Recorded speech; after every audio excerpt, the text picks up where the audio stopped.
Welcome to the Best Business Podcast, the podcast for established marketers, entrepreneurs, and CEOs, the ones who want to join me in my mission to create 200 new multi-millionaires who solve world problems with entrepreneurship. If that's you, then this podcast was created to give you access to the tools, training, strategies, and tactics you need to achieve multiple seven-figure profits as soon as possible. This world needs the best business you can build, so please get ready, open your mind, believe you can do this, and let's build a better world together for future generations. Hello everyone, thank you for joining us. My name is Daryl Urbanski, your host as always, and today we are joined by the one and only Tim Matthews. Tim is the founder of The Powerful Man, where he's assisting 1 million men to reconnect to a powerful life so they can impact the world in a way they know they're capable of doing.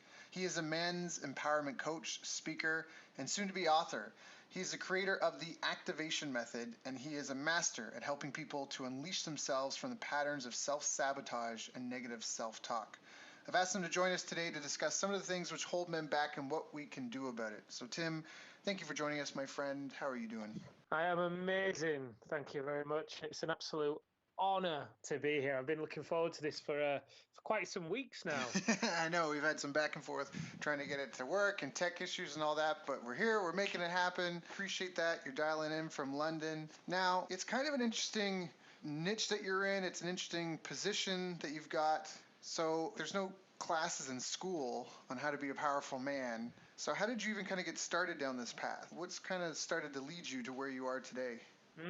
Great question. I'll just kind of take it way back to when I was younger because it all links in. So when I was younger, I always had this desire to earn money. I don't think it was for egotistical reasons. I think I just saw money as something that I loved. I just naturally love money. I see it as a tool for a lot of good things. So anyway, how that kind of translated as a little kid was I'd go around the street, I'd wash cars, I'd save money, I'd get a paper round. I got 2 paper rounds.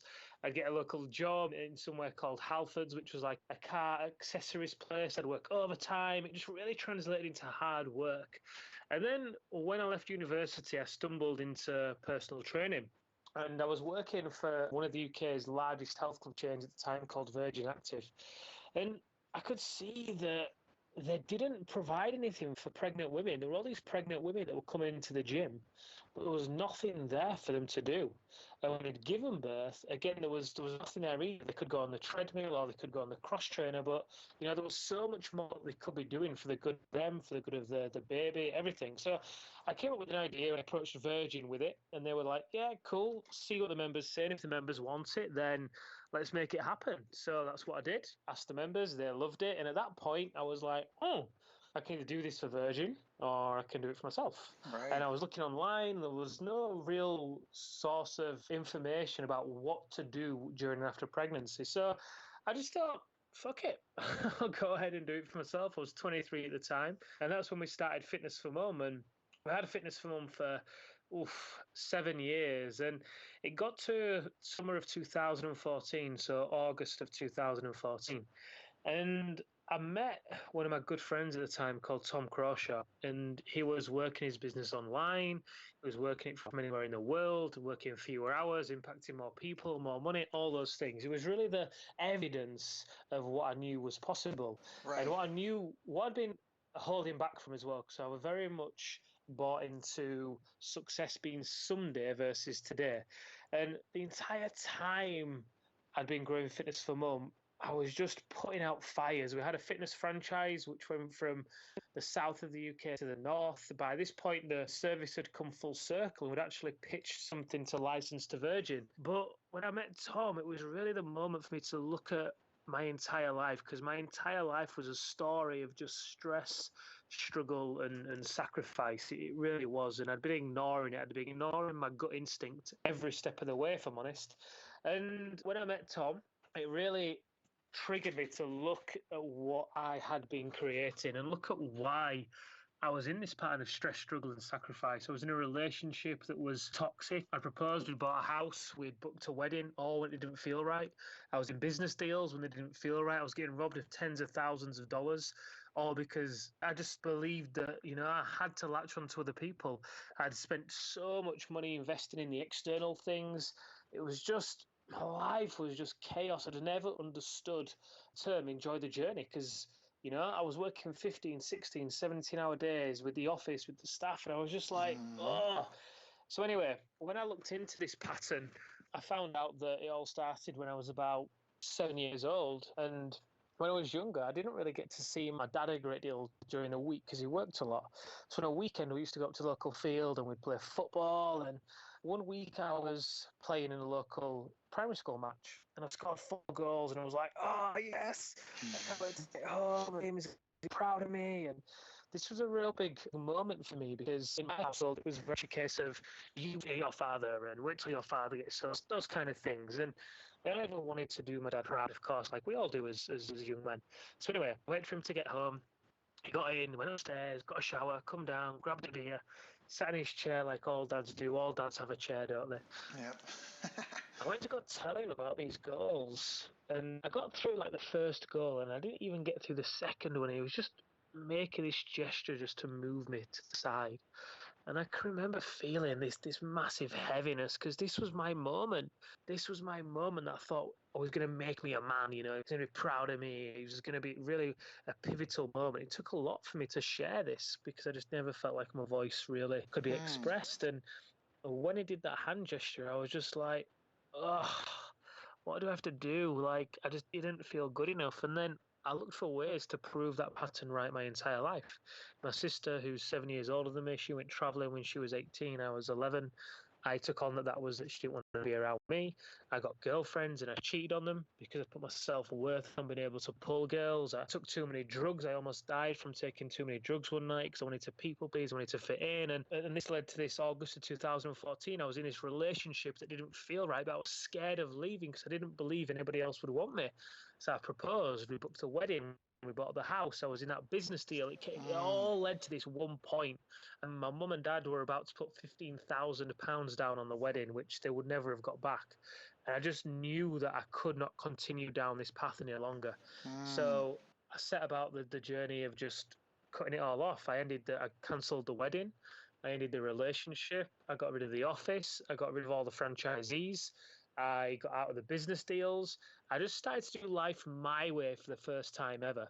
And fast forward 6 months, and I'd created space in the fitness business to just step into coaching, to speaking, to mentoring, because I always knew that's what I did, but I'd never given myself permission to do it because I just, I was ignoring my voice. So anyway, by this point of about March 2015, I finally gave myself permission to do it, and I created the space. And at this time, I'd moved back home, of course, because I'd cancelled the wedding. And one evening, I was sat in my bedroom, and I could hear downstairs, and my dad was just talking shit to my mum, just not very nice at all. And it was really triggering me. It was really getting me because I just didn't agree with it. So he came upstairs, and he'd been drinking, and he was stood in his doorway. I was stood in mine, and he said something like, "Make sure you fucking take those dogs out before you go to bed." And I was just like, "Don't talk to me like that." And he said it again. I repeated myself again. He repeated ourselves a couple more times. He said, "What?" I said, "Do not talk to me like that." And that's what he said. "If you don't like it, get your bags and leave." So I said, "Fine, okay." So I got my bags, went downstairs, went and sat with my mum, HSU, and then left. And the following, I was going to meet my uncle, my dad's eldest brother, someone who he respects so much.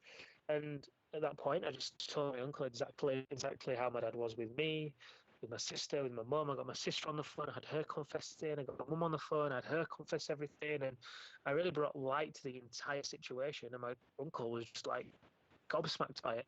And I dropped him off at my dad's house to go and confront my dad. So you posted this whole thing on social media. You shared it, this thing that you're going through with your family. Yes, I just started sharing it through social media. I just knew that I didn't know why. My friends thought I was going crazy. They're like, "What are you doing?" 'Cause I never used to share anything before that. But anyway, I started to share that, and also the message of how I'd always been ignoring my inner voice, and how I'd invested loads of money into the external things in business, and how they never work until you work. And it started to just resonate with so many men about this disconnect between father and son, and how that's led to a lack of trust in themselves, and so forth. And anyway, about a week later, I finally started to speak to my dad. And I said to my dad, "Look, I'm no longer willing to be in the relationship in this way. You know, we're at a point right now in our lives whereby we are choosing to be in each other's lives. And We don't have to be. We are choosing. And these are the rules that I am choosing to live by now. I'm not willing to come down to your level. You can choose to come up to mine. If you don't want to, that's cool. I respect that. You're free to do what you want. I'd love you to, but I'm also no longer willing to come down to yours. And it was an amazing shift. And a little while after that, someone said to me, "Have you ever asked your father if he's proud of you?" And I was like, "No. Why?" They said, "I'm going to give you 7 days to do this." And my mind was just freaking out. My heart knew it was the right thing to do, but my mind was freaking out. And I was like, 7 days, easy. It got to the seventh day, and I'd still not done it. I was like, oh, fuck. It got to the seventh day, and I'd still not asked him. And I was like, oh, this is crazy. And anyway, it got to day 8, and I was just like, there's no way this is continuing. So I went around to his house. It was cooking in the kitchen, and the kitchen backs out onto the garden. So I went to the garden and I was pacing around back and forth. And every time I went up to go and ask him, I was, I was just, Yeah. I couldn't get the words out. I've never felt like that in my life. And anyway, I finally managed to ask him if he was proud of me. And he said, "Why are you asking that?" I said, "I just want to know you're proud of me." He said, "Of course I am. Why?" I said, "Because you've never told me." And he dropped the knife and he came and sat down and we had an amazing conversation. I told him everything about that time when I was 7 years old and what I chose to believe and how I chose to let it affect my life. And he never even remembered that day when I was 7 years old. And about all this time, I was still just posting all this through social media. And that conversation just cleared so much energy. And then I went to my girlfriend's house. I was sat there on the sofa looking at this statue of this guy. This statue I'd seen every day for a long time. But this one time I was just looking in awe at this statue of this really masculine, muscular guy holding this woman. And it then came to me, and I don't, whether you want to call it inspiration, whatever, it was the powerful man can have it all. And I was like, oh, interesting. I'm looking at this guy who, in the traditional sense, is really powerful, masculine and rugged and so forth. But also in the feminine sense, he was really powerful. Like he was surrendering to this woman. He was being vulnerable. He was being open. He was being honest. All these amazing things. And that's really what started the powerful man. This whole journey with my father and just speaking that message and going through the journey of being proud and looking how it really had affected my life, in my relationships, with my money, with my business. And like I said, when I was speaking this message, I really feel like the powerful man chose me. I didn't choose it. Through speaking this message, it's just turned out to really resonate with a lot of men, and I'm very blessed to be able to do what I do. Yeah, there's some really good, important parts of your story. First, what I love is you said it near the end there. You said how I chose, I forget exactly what you said, but you said how I chose what it meant to me. You talked about, you had this great conversation with your dad where I told him about like what happened when you were 7 and how I love that. Marcus Aurelius writes about that in his book Meditations, that even if you have an open wound and it's gangrene and it's pussing, the wound can't really hurt you. It's your perception of the wound. You're perceiving the pain. That's why there is pain. There's actually no pain. Like from a matter point of view, it's just chemicals and reaction. Do you know what I mean? So it's like your choice. Like you feel pain. You hear about that all the time. People like, they finish tournaments. They've like got a broken neck, and they finish a wrestling tournament, and you're like, how did you wrestle with a broken neck? And it's like, oh, I just chose not to feel it. So you hear about that all the time, which I know sounds crazy, but so I love that you mentioned that, how you chose, because that just already speaks to being a powerful person in general, because it's not a victim. Like what he did to me, Yeah. that could have been, right? So I just love how that came out. And then just your story, because I've seen this so many times too. So honestly, this has even affected me in some ways. It's like the book report you just can't get done. There's that task in your business you just can't get done, or there's this thing you can't. Sometimes there's other issues. Like you had this issue with your dad that was causing you to constantly make left turns instead of go straight or turn right occasionally. It's just neat how other things can affect what we're doing. Yeah. That's all. I mean, I guess I went on a bit of a tangent of my own, but that's what I kind of got from your story, is that in truth, sometimes the problem isn't just the business problem. It's not just the deal we need to close or the negotiation that needs to happen or the key staff member, or the task that needs to get done. Sometimes there's more life things that have to be addressed, so that way the business owner can move through those. So I really like that. What do you think was your greatest challenge in your business career? I mean, you walked away from the wedding, you closed your business down, you had to start over from scratch. Even then, you had to start off with this powerful man thing. And I'm sure in the beginning, like coming from a place like that, I don't know, like, did you ever have any concerns? Yeah, I mean, everything you said there is totally spot on because if I would have entered into that conversation with my dad being like, this is what you did and this is what you did to me and all, it just closes him off. It closes the entire space off Yeah. and, only reinforces my lack of power. And the truth is, we are all the creators of our experience. Every single thing you're experiencing in your life right now is down to you and what you've been choosing because Hmm. every day is Tuesday at the end of the day. And like you said, you're so spot on about business. Like, how can you show up powerfully in a negotiation, or how can you take your most powerful decisions and actions, those big bold decisions that seem so scary, if you're not aligned in your truth, your power, your purpose? You just can't because you're going to be doubting yourself. You're not bringing all of yourself to the table. And yeah, when I started The Powerful Man, do you know what, Daryl? I had so much life, 29 years of my life.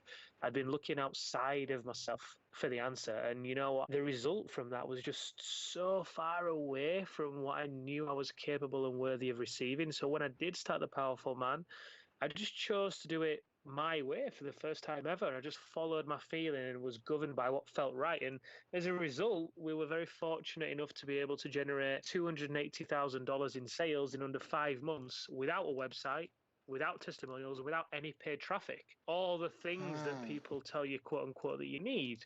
I'm not saying those things don't have a place because they do.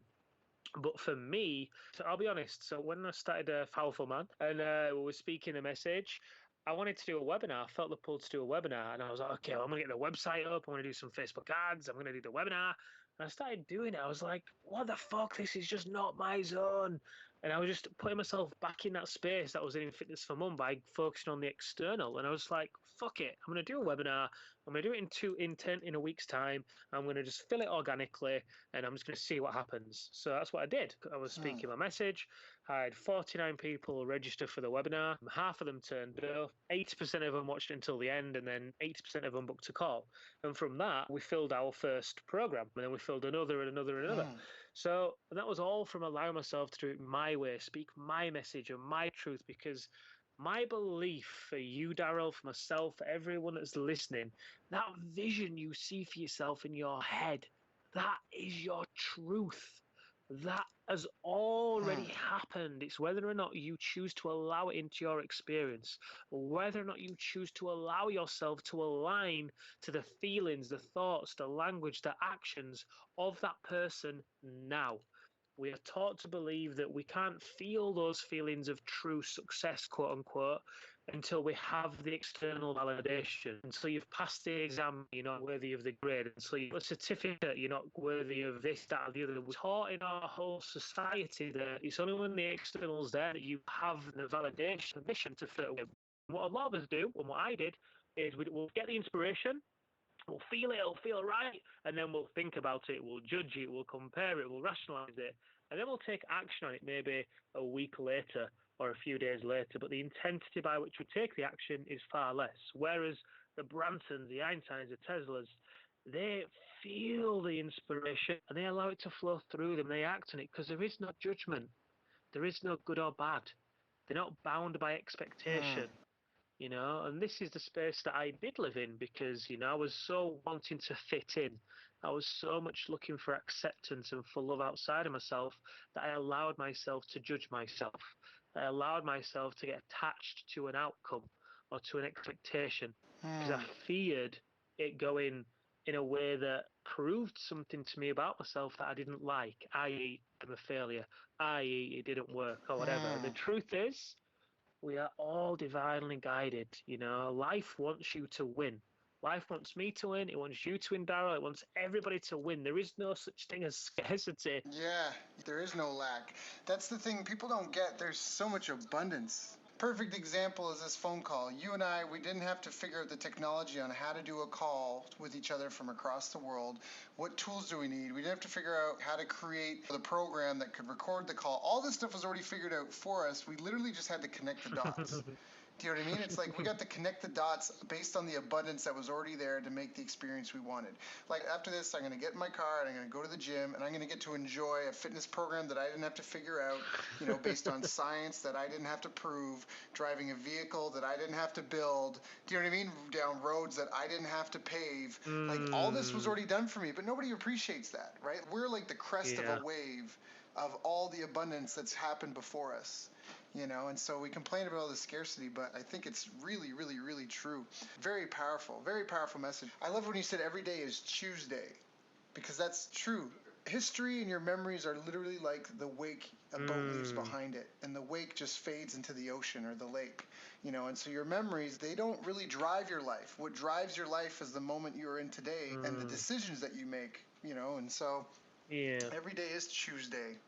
I love that. And when you talk about it, like when you see people like Steve Jobs, there's a great video of Steve Jobs where he talks about like when you wake up and you realize that the world is not like a box that you're in where you have to try to walk inside the lines and not bump into the walls, that you can push and poke and prod the world and it'll mold with you and it'll dance with you, that you can get into some really creative positions and just really have a fulfilling life of creation and existence. Now I'm paraphrasing some of that, but that's basically what he was saying, and that's what you're saying too, is that to live a life more authentic to yourself. And I love what you mentioned about how people feel they have to suffer. People feel they have to suffer for success, and then they feel like they have to earn it. Like you said, they have to earn it. Like they're not worthy. Everyone's walking around with these feelings of lack of worth, and that they're not worth it until they've suffered enough or they've sacrificed enough. And sure, like some things do take suffering and sacrifice. Like if you want to have a well-developed upper chest, it's going to take some discipline. You're going to suffer a little bit in the gym, right?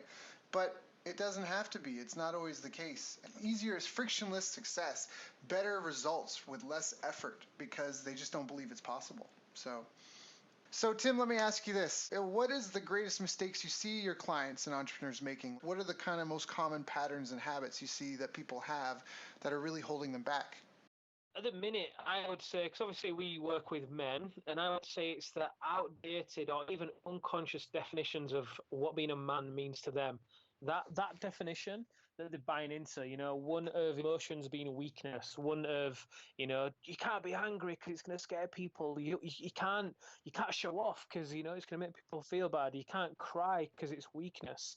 Yeah, I feel like it's just like this expression, just be you, the world will adjust. Yeah, that genius and that flow comes from, being in tune with you, who you are, your oneness, your soul's desire. And from that, you're able to, poke and prod the world. It's all about how much of you can you allow to shine through on a daily basis. And I just see a lot of men blocking that. And some of them, they don't know they're blocking it. They've never allowed themselves to define who they are. They've never allowed themselves to choose in on who they are being on a daily basis. As a result, they look outside of themselves for answers, look outside of themselves for feeling. They reach for beer to celebrate, to spend money to feel good, to spend money to prove they can spend money, that they reach for food to feel good. All these things, whereas they are the source of their own experience. When they choose to let themselves realize that, and be it, then that's when they're going to take the biggest actions that give the biggest results in the easiest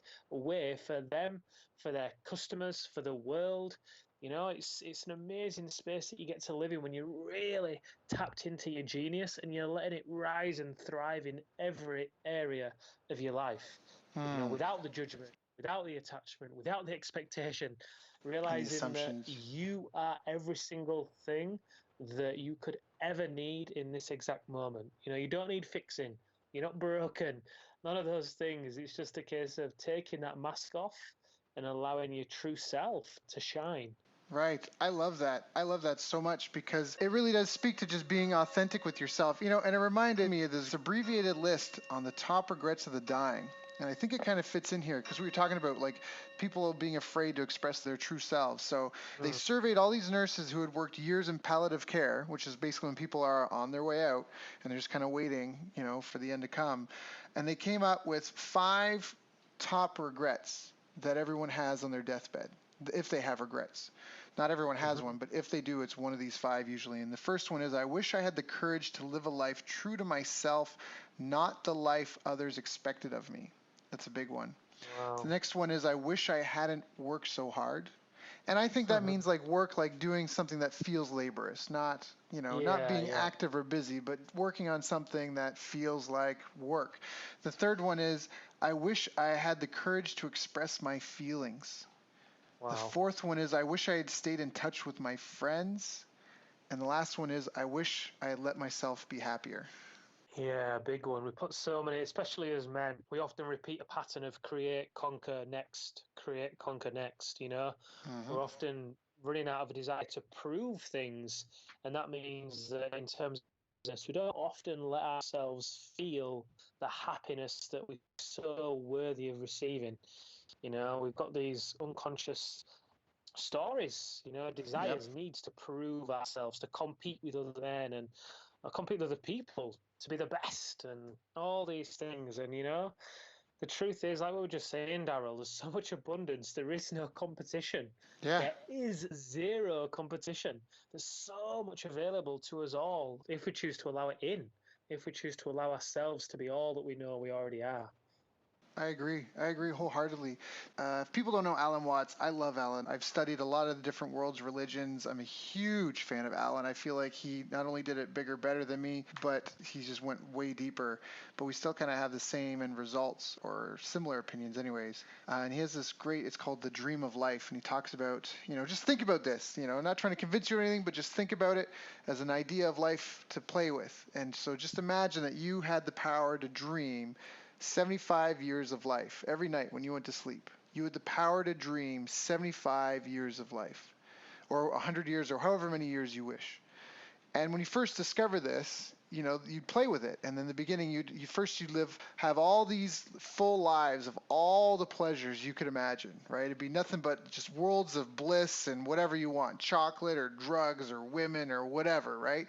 You dream this, but after many nights of 75 or 100 years of all this pleasure, you'd want to change it up a little bit, right? I want something that's a little bit different. Maybe I want something where I don't expect what's coming around the corner. And you continue to dream and dream and dream, and as time went on, you would get more and more adventurous until one day you would say, I want to have a dream where I don't know that I'm dreaming. And then in the infinite possibilities of life, you could dream the life that you're currently living. That is, it's possible out of the infinite possibilities of the universe. So when you think of the life in that term, and like when we talked about all the abundance that we have earlier, that even this call, people listening to this, they didn't have to figure out the device that they're listening to. They didn't have to figure out how do we take a voice and turn it into a digital file and send it around the world. Like all that was just delivered to you. It was just delivered to you. You were literally like you just accepted it. All you had to do was open your eyes and learn about it. And so there's so much abundance in the world that if people just learned about it, there's so many tools and shortcuts and things that people can have access to get them what they want if they're willing to do it. But like you say, I love that you said it, like so many people, they're not even awake. They don't even know. They don't even know that their head is full of nonsense, that it's just been bred into them. More often than not by parents who were raised, by parents who were raised, by parents who were raised, by people who thought, I have to spend my work doing something I hate or don't really enjoy Hmm. to make money, so hopefully one day I'll make enough money to do what my true life's calling is. And they Mm. just pass that on and pass that on and pass that on, you know. Yeah, and a great thing to add to this as well, because you're raising a great point, is, well, two things. First of all, is that, our parents did their best as well with what they knew how to do. Right. You can't teach unlearned lessons, and we're very Right. blessed in this day and age to have the internet, to have conversations like this. Right. Whereas, when my dad was growing up, he only had his immediate circle. So the lifetime that we're choosing to live in right now is fucking powerful. Oh And the yeah. second thing is, for you to experience more, what do you get to let go of? Because it's not a case of you experience more by doing more and adding more. It's about doing less and being more. So for you to allow more into your experience, what do you get to let go of? Whether it's beliefs, whether it's behaviors, whether it's relationships. Hmm. Hmm. That last one, relationships, can be a tough one. Yeah, yeah. And the thing is, as well, with relationships, just imagine. So I used to focus primarily on my business, and I'd be at war in my relationships because I wasn't ever giving my all in the relationship. I was never fully present. It was always a case of either or, the relationship or the business.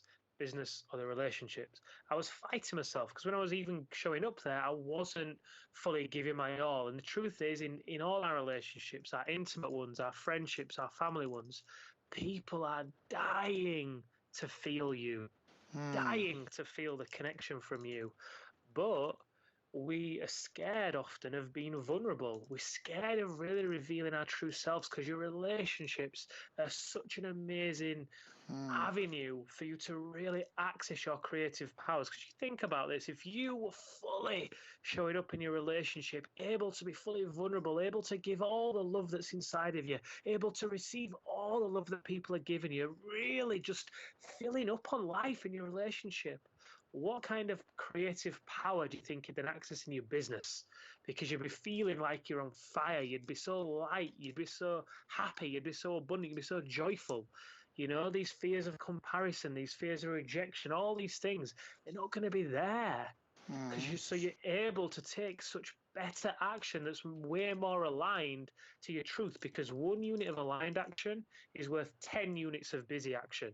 Yep. And that's what we often do. We have our schedule full of busy actions, frequency of action versus depth of action.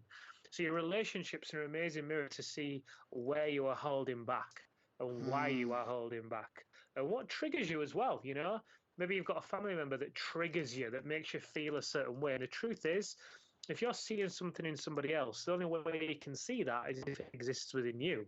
Because Hmm. obviously, if it didn't exist within you, it wouldn't even be on your radar. And when you start to judge people, you know, you get to embrace, ask yourself how you do that. Ask yourself how that served you as well. Because one of the things that we teach our high level guys, one of the key concepts is acceptance. Accepting that you are everything, not trying Hmm. to fight the fact that you are anxious sometimes, loving the fact that you're anxious sometimes, loving the fact that you're doubtful sometimes, you know, just accepting every single part of you rather than trying to be at war within yourself, rather than trying to fight yourself, Yep. because that just leads to, you know, more war, more fighting, more disconnect. And it's tiring. It's an energetic drain to allow yourself to be disconnected. Well, and and again, I'm drawing on Alan here, and I don't have to say it, but I definitely am a fan of, from my martial arts background, attributing your mentors and where things come from. But even then, like, so many of us live our lives thinking that it's the end that means everything. Like we're constantly living in the future. Like, when I achieve this, when I get there, I can do this. Like, we're constantly living it, like we're living in a state of chasing our goals, and that we can't relax till we get there. But if that were true, then people wouldn't go see a movie. We would just go to see the credits. You would go to see a concert just to hear the last chord, like the last sound, right? The final note, because it's the finish. But it's not about the finish. It's a musical thing, and you're supposed to sing and dance while the music is playing.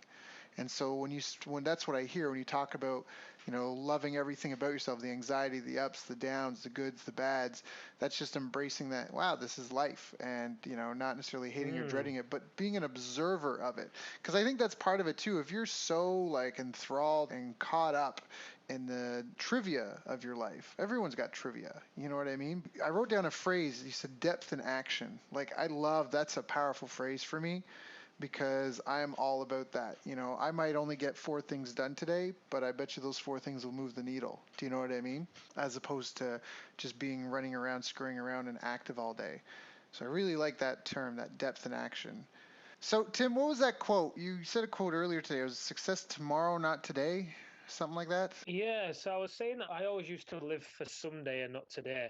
Well, You that's it. know, when Live for I, someday, not today. I love that. yeah, I was always buying into, you know, when I sold the business, that's when I'd have the money. When I was a certain way, that's when I could be happy. You know, all Yep. those things. I was really just putting power onto everything outside of me. Yep. Yeah. Right. You're making everything up to the world outside you, not part of you. That's just so interesting. And it's funny. You mentioned something about time. And it was funny when you said that you're all about your business, no time for relationships. I find that when I simplify my life, like when you really take a diagnostic of your day, you probably find out you're a lot lazier than you think you are. Probably procrastinate a hell of a lot more than you think you do. And just by being more aware of that, I just find that people say life is short, but I feel like life is really long, because I feel like I live with intent. And when you talk about making things a priority and recognizing, like I just said before, about it being a musical thing, supposed to dance and sing while the music is playing, I don't know if I caused problems in my life, but I think I lived that way. But I don't think a lot of people do. Like, people are always so busy and scurrying around and no time for anything. But I really think it more is just it's not important to them.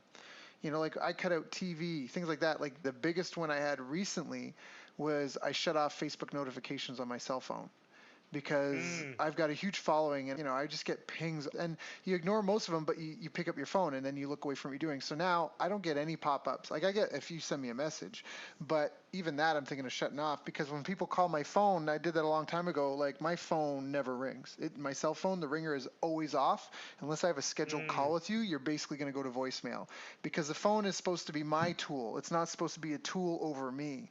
And it comes down to having intent in your actions, depth in your mm. actions. So I just love how you mentioned that. And I wish I remembered the last thing you said to bridge the two. But when you're talking just about how you're all about your business, not about your life, I really think when people stop and take a look at what's important to them, health, wealth, love, happiness, Mm. and they just try to focus on the things that really matter. And maybe it's okay if you miss your favorite TV show. You know what I mean? Maybe Mm. you don't really need that cigarette. And you just start Mm. thinking about like the core fundamental things. I think life is really simple, and a lot of failure or the suffering comes from overcomplicating it. I mean, food, Yeah. shelter, water, companionship, safety. Like Mm-hmm. you just boil it down to bare fundamentals and just get really focused on fundamentals. And Mm-hmm. I think that could have profound effects on everybody. Like for myself, I'm a huge advocate of making a 24-hour schedule that if you were trapped in a time loop and you had to live that day until the end of eternity, would it be your own heaven? Like design in a 24-hour day your own Yeah, I like heavenly that. existence and just try to live it every day. Now I do take weekends, I take Sunday and I take half Saturdays off. But for a while there, I mean, every day was a work day. Sunday was always kind of like a half work day. I don't know, there's just not enough steam to make it through. You just need to, be dilatory. Yeah. For the people listening to this call, I hope they're getting some values. I've got a couple of pages of notes in my notebook. If you haven't had a pen and paper, you may want to go back and re-listen to this and just jot down things that are important. Even if you never read it again, the act of writing things down helps solidify it in your memory. It's really Yeah. important. Tim, what do you feel have been some of the habits that have really helped you on your path to success? The new habits that you see the people that are having the breakthroughs in their life? What are the disciplines, habits, or rituals that you see them implementing? Yeah, amazing question. And I just want to quickly touch on something you said before as well about life being easy. Like, life wants you to win. It Mm-hmm. does. Like, life wants you to win if you're just willing to get out of the way. And about having balance, I don't feel like some people believe that it's possible to have it all. It is fucking easy to have it all when you're not at war with your body, when you're not reaching for food for comfort, when you're not feeling like you have to work out versus gifting your body health, when Mm-hmm. you are showing up openly and vulnerably in your relationships and being present and love. It's quality versus quantity. It's possible to have it all when you just allow yourself to be all that you already are. And in terms of habits, one thing that we talk a lot about with our guys is allowing your feeling to be your compass. So we take them through some power activation exercises whereby they really identify who they are in the truth, the power, and purpose, and what it feels like. And then the feeling is the compass on a daily basis. So anytime they're not existing in alignment with those feelings, we have them do things like have alarms on the phone. I'll give you some examples, in fact. Some of the alarms we recommend or suggest to them, depending on where they're at in their journey, may say things like this: am I in my head or my heart? Am I playing things up? Am I fully expressing? Am I fully receiving? What's the evidence of abundance right now? What am I creating right now? How can I make this easy? Do I love what I'm doing? Is this flow and ease? Am I being as big as I know I can be right now? Little things like that that just go off on their phone every 3 hours. And when they do go off, we encourage them to give themselves the gift of time to simply check in with themselves and answer that question. And you know what? If they feel like they are in their head, busyness, chaos, judgment, whatever, that's fine. We get them to explore it and claim what they're feeling. So I am feeling anxious, I'm feeling doubtful. Then the second step is to look at the truth. What's the real truth around feeling doubtful? Well, the second step actually is to see what triggered it. What's triggered me to feel doubtful? Maybe they've jumped on Facebook, they're going to go speak a message and they see somebody else with a huge following and they start comparing and start doubting, whatever. And what's the truth behind the doubt? Well, the truth is that this doubt has served me in the past. It's meant that I've planned my action a little bit more. But also, the truth is that I'm not doubtful. I don't compare myself to others because we're all on our own journey. The Hmm. truth is, I believe in my own ability. I believe that I am divinely guided, and I believe that I'm going to speak from my heart, and that's the right message because I know my gut instinct is telling me to follow this. Whenever I follow my gut instinct, it's always the right thing to do. Mm, That's the mm, truth. mm, mm-hmm, Fourth step is then, what am I committed to? Well, I'm committed to serving the world. I'm committed to living my purpose, my truth, to speaking my message. I'm committed to showing up every single day. And the evidence of this is here I do X, Y, Z. The results of this is that I deliver this result for these clients and so on and so forth. It really allows you to move through any feelings of being stuck, any procrastination, because you're identifying what you're feeling, you're identifying what's created it, you're looking at the truth, and you're realizing what you're committed to. And that is a process. And the more you do it, the quicker it becomes. So it's like a cloud in the sky. You're feeling amazing, you're feeling amazing. Then a cloud comes in, it's a bit of a heavy cloud. Instead of it taking you out for an hour, a day, 2 days, you notice that you're feeling off, you lean into it. That's the self doubt, another truth. Boof, it passes on by like a cloud in the sky. And that's where 99% of the time you get to live, be, do, exist, have, create, receive everything in your truth, your power, your purpose, that effortless zone of genius that is only yours, it is unique to you. And the mm. other 1%, that's okay because that's just feedback. Yeah, really, really, really well said. I love those exercises and those questions and the insight. And I love what you said about Mm. instincts because it's so true. Like now we have language and sophisticated communication tools. For thousands of years, all we had was gut and intuition.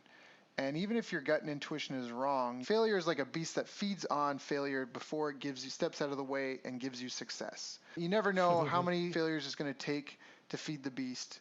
But even with your instinct, if your instincts are wrong, you have to train them because it's such a Mm. valuable asset. You can't prepare before everything. You just can't always. And so there's always surprises that happen in our lives and the fast decision making moments. And that's when your instincts really, really count. So when you have more time to think and through and all that, trust your instincts first and enjoy the fact that, hey, this is a safe space that I could be wrong and maybe it'll be an inconvenience, but you know what I mean? Like my life's not on the line. Mm. My house isn't on the line. My family's well-being isn't on the line. And train your instinct and teach it right and wrong because then, it just makes your life so much easier. So much easier. Mm. An alarm's just gone off my mobile as well as we're speaking, saying everything is always feedback. Hmm. I like that. Everything is always feedback. Well, that's all it is, and then you die. And even then, we don't really know what happens. There's lots of assumptions, but I don't really think death is anything to be afraid of by any means. I mean, we kill insects and all sorts of stuff without really any concern. And I don't know. I mean, it's scary because we don't know what's on the other side. It doesn't mean I want to die. I definitely want to live a long, happy, healthy, joyful, wealthy life. But I just love that everything is feedback. You just play with your life a little bit more. You take it too seriously, you get too Mm. rigid and stiff, everything turns gray. Mm. Yeah, totally agree. And I personally believe that our souls are eternal. I personally believe that we've all chosen to be here. Your soul chose your parents for a very specific reason. And it's simply a case of remembering how powerful we all are, how limitless we all are, because we really fucking are limitless. We are limitless. But, there's a lot of things that go on with governments, with things that go into foods, go into water, media, all these things that want to move us away from realizing that because we are beyond powerful. There's Hmm. no word that can describe the genius that lies within you. And some people will want to enslave you as a security line or Hmm. safety net for their own fears and insecurities. Like, look, I got these people, they're locked into this situation. We talked about governments and stuff. I mean, taxation's a great source of revenue, which also gives politicians and all sorts of other people steady flow of income. So some people want to keep you enslaved in certain ways, but I want to bring it back to when we talked about the death. So moving forward, obviously we're not going to go back and live in caves. We're not going to regress our civilization. But moving forward, there's Ray Kurzweil, Peter Diamandis, I think I might have said his last name wrong, but these guys, they've projected that in our foreseeable future, we will be able to merge our brains with computers, that is definitely Hmm. something that we're working on. And so let's just go into a hypothetical scenario, because right now we already are cyborgs. Like right now I'm using technology to leverage my animal ability to speak, to send a message Mm-hmm. to hundreds and thousands of people around the globe. So I'm already not purely animal when you're listening to my voice right now. So we already are Mm-hmm. cyborg, but the inputs are clumsy. My phone, I have to text through my fingers. That's really slow and inefficient as opposed to my speed of thought. So that's the next step in computers, is being able to bridge that gap to improve the inefficiencies in the systems that already exist. But if we're able to upload our brains into a Google Drive, my question is, what happens when we, and maybe this isn't the purpose of the call, but if you upload your brain, I upload my brain, and everyone's brains are being uploaded, are we all individual brains now in the cloud? Do we become one giant brain? And what happens when we start trying to download into other creatures? Because if we can upload, we're definitely going to try to download. Mm. And so it almost makes me kind of wonder, like, what about consciousness? Is that what happens?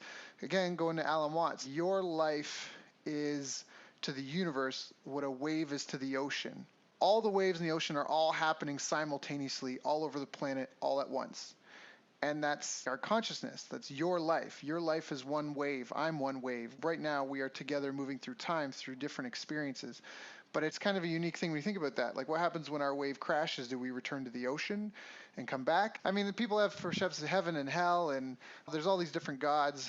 But I think the point just comes back to being afraid of it doesn't serve you. So might as well hope for the best and have fun with it, and move forward and be Mm. our authentic self and chase your dreams.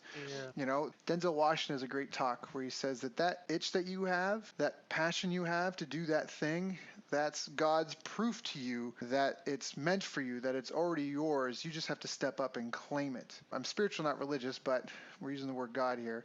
Another one, Ed O'Keefe, he's been on our show before. He's a phenomenal man, lives a life of supreme abundance in a lot of ways. He started creating t-shirts because he hated wearing other people's logos and slogans. So he's got like shirt, like one that says limitless, like that's all it says. Like he started writing things that he wanted. And one of them says, don't expect others to understand your grind when God didn't give them your vision. And I think that also just speaks to when people feel like, I wish I lived a life true to myself. That's your instincts. That's your intuition speaking to you. Other people can't hear that. So when people tell you should do this, should do that, should do other things, you know what I mean? Like we're all getting different messages. So Mm. anyways, Yeah, it's just a lower level of thinking as well when people tell you what you should do, because no one can tell you what you should do, because that would be disrespectful of your experience, because we all see the world through a completely unique lens. So how mm-hmm, can anybody ever tell you what to do? And this is something we always encourage our guys to adopt. Your mm-hmm, way is the way. We mm-hmm, don't ever tell the guys what their way is. We simply act as the mirror to help them see what their way is. And like you were saying, you put it so on point about how big and vast the universe is, and how small your mind really wants to make you play.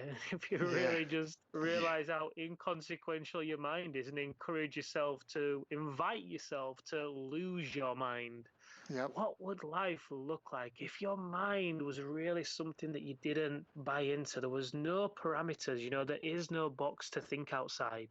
mm, Imagine what life would look like if you just allowed yourself that 1% more allowance, more mm-hmm. trust, to just 1% per day, 1% per year, whatever. Imagine how different your life experience would look if you just opened up to allow more through that Mm. one little bit.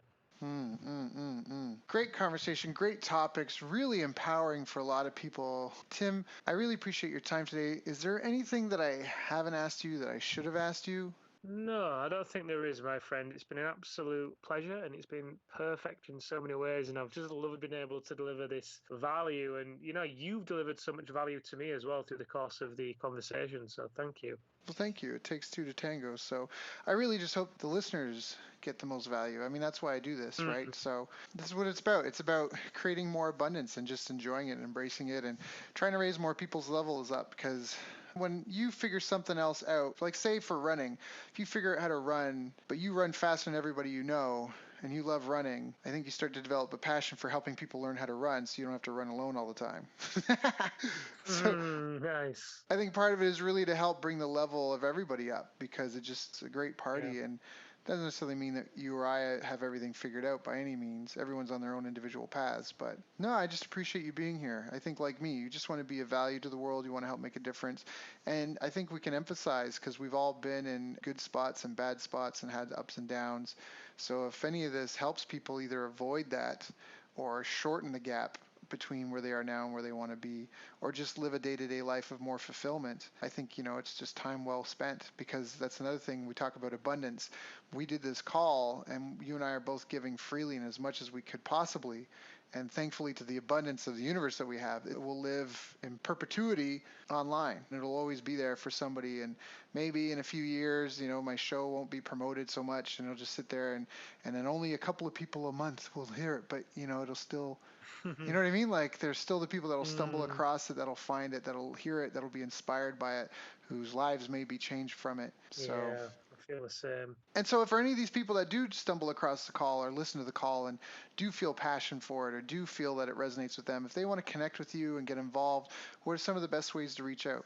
The best way right now, the website is under construction. I'm not sure if it'll be live by the time you guys listen to this. You can check it out, thepowerfulman.com. I am a very personable guy on Facebook, so just hit me up on Facebook. We have a community there as well, which if it resonates, then I'm happy to put you in. And I'll offer your listeners a free training. So it's a training that I did for our high-level men recently, and it's just provided so many insights and perspective shifts for people. And there's no opt-in, there's no pitch in it, it's nothing like that.